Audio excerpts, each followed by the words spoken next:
put the grease and the fried summer sausage with your spaghetti, and you've got a meal that you think you would be eating at the Olive Garden. But spaghetti is not all that you can eat in the wilderness, because that hunger sauce can also be used to improve the flavor of, what was that second one? Bannock, that's right, bannock. Bannock is actually a relatively easy form of bread to make. All you really need to do is mix salt, flour, and water, mix it up, throw it into a pan with some Crisco or lard, and fry it. I don't know how to make bannock, so that's a problem. So that's common knowledge, right? Hunger is the best spice. There are many of those options.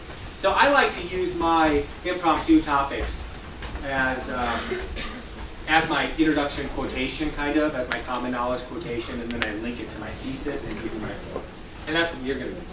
You will be evaluated closely. We will hound you. We will follow you very closely.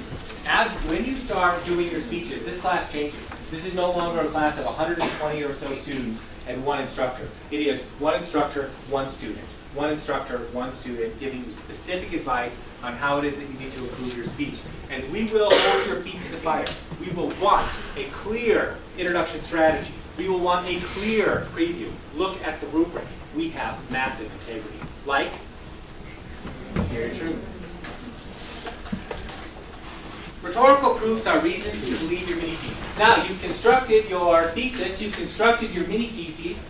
Now what you're doing is you're constructing your rhetorical proofs. Your rhetorical proofs are an elaboration of your mini-theses. They consist of two elements, right? Your mini-thesis is the claim. You're going to have some supporting material, like an example.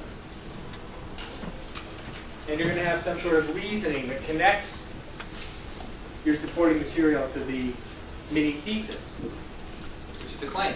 It's a kind of claim. So they are composed of both supporting material and a reasoning strategy. We're going to be looking for you to use supporting material in your impromptu speeches. In your prepared speeches, you're going to do an outline, a preparation outline. And in that preparation outline, you're going to carefully consider the kind of supporting material you're using and the kind of reasoning that you're doing. For now, we just need to make sure that in your impromptu speeches, you are in fact clearly using some kind of supporting material. Now, I'll tell you, the biggest problem with impromptu speeches is that students construct a decent thesis, an okay introduction, they've got decent mini-theses. So they did their thesis, the mini-thesis, they got an okay introduction, they get to their mini-theses, and they have nothing to say about it. So for my first point, I want to talk about how it is. For my first point, I want to talk about how Harry Truman loved his country, loved his wife. Well, Harry Truman loved his wife. I mean, he just loved her. You know, she was so lovely, and he was loving, and he loved her, and it was all sorts of love, and he loved her, and he liked her too, but he also loved her, and he loved his wife, you know, and Harry Truman also loved his country. You got to provide some kind of supporting material. The supporting material I provided for you was the story of how it was that Harry Truman proposed to his wife. How it is that he courted her. That was the story. That was my supporting material. I could have used any number of things. I could have said that Harry Truman truly loved his wife. And actually, I don't know what else. The biography is really more about Truman. So after the whole courtship, it's not, best doesn't come into it. Because she didn't live with him in Washington for a really long time, and then when she eventually does, when he's VP, she hates it, so she moves back to Missouri, and he's bereft without her. And he has to stay in D.C. without her. He goes home as much as he can, mostly. Anyway, reasoning. All right, now we're full circle. We're back to where we left off before we started talking about parts of speech. Because as we're talking about rhetorical proofs, we need to talk about the various kinds of rhetorical proofs, these sort of generic strategies that can be used to demonstrate your mini-theses or your claims. So examples, I think we got two examples. They're a specific instance that represent a general phenomena. So if I'm going to say that Harry Truman loved his country, I can provide several instances of that.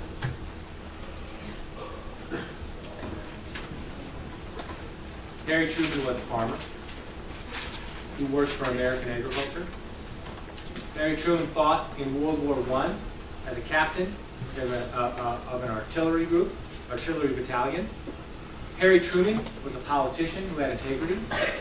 Harry Truman, as part of the Truman Commission, saved Americans hundreds of millions of dollars from corrupt military contractors and ensured that our fighting men at that time had good equipment, et cetera, et cetera, et cetera. Just a variety of specific instances that illustrate a more general phenomena.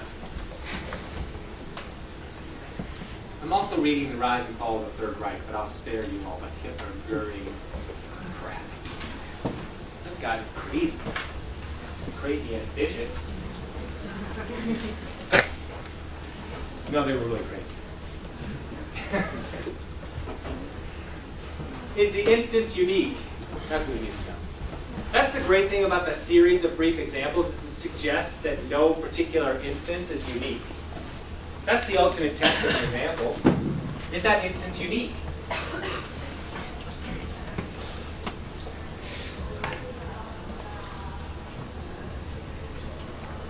Oh, I remember another example. Harry Truman refused to be alone with another woman besides his wife. He never was.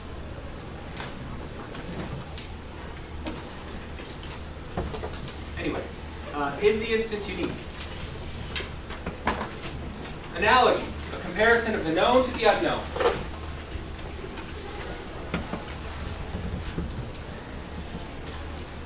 If I were to say to you that religion, or science, is like religion, I am drawing an analogy, correct? I think you would call it a simile. Science and religion. Now the question that I have to ask is, what characteristics of science and what characteristics of religion are common to one another? So, the first one is, religion refers to miracles, science performs miracles. That's one way in which they are common. Science is focused on the rituals, the scientific method. Religion is focused on various rituals as well. That's another way in which they have things in common. I guess it's